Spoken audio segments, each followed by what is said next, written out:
మేడారం అమ్మవార్ల గద్దెల ప్రాంతం జనసంద్రంగా మారింది. పూర్తిగా భక్తులతో కిటకిటలాడుతూ ఉన్నది. మనం విజువల్లో గమనిస్తూ ఉన్నాం. నిన్న సారలమ్మ కన్నెపల్లి నుంచి సారలమ్మ అమ్మవారిని పూజారులు తీసుకొచ్చిన అమ్మవారిని గద్దె మీద రాత్రి 11 గంటల తర్వాత గద్దె మీద ప్రతిష్ఠించారు. అమ్మవారిని దర్శించుకునేందుకు లక్షలాదిగా భక్తులు తరలి వస్తున్నారు. గత 4 రోజులుగా కూడా రోజుకు 5 లక్షలకు పైగా భక్తులు ఇక్కడ దర్శించుకున్న సిచ్యువేషన్ ఉంది. ఇప్పటికే 50 లక్షలకు పైగా భక్తులు అమ్మవార్లను దర్శించుకున్నారని చెప్పేసి అధికారులు అయితే చెప్తా ఉన్నారు.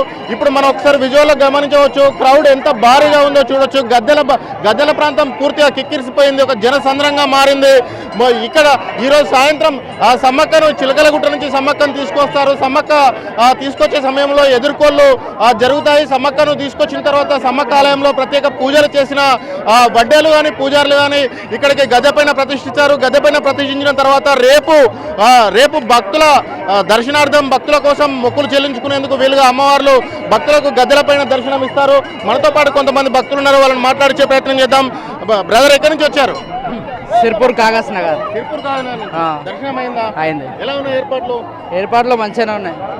మీరు ఎక్కడి నుంచి వచ్చారు? నేను చెన్నై నుంచి. మంచిగా సిగ్నల్ మన స్టాప్ సిగ్నల్ అసలే లేదు. కొంచెం మన ముఖ్యమంత్రి గారు సీతక్క గారు ఒకటి చూసుకుంటే చాలా బాగుంటది. సిగ్నల్ కలవట్లేదు, చాలా ఇబ్బంది పడుతున్నారు దాని గురించి. ఎన్ని గంటలు అయింది దర్శనానికి? దర్శనం తొందర అయిపోయిందండి. నిజామాబాద్ జిల్లా నుంచి లైన్లో గంటకి ఎక్కాయి.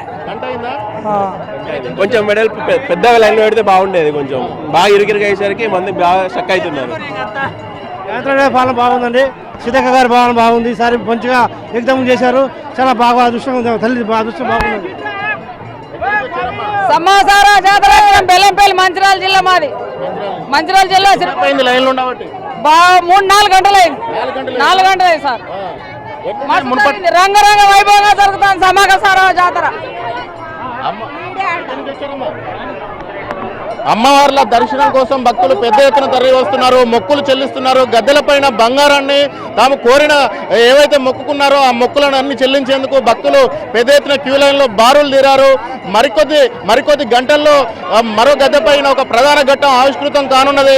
సమ్మక్క తల్లి చిలకలగుట్ట నుంచి ఈ గద్దెపై ఆవిష్కృతం కానున్న నేపథ్యంలో భక్తులు పెద్ద ఎత్తున తరలి వస్తున్నారు. మేడారం మొత్తం ఒక జనారణ్యంగా మారిందని చెప్పవచ్చు. కెమెరా పర్సన్ సంపత్తో కలిసి భాస్కర్, ఎన్టీవీ, సారలమ్మ గద్దె వద్ద నుంచి.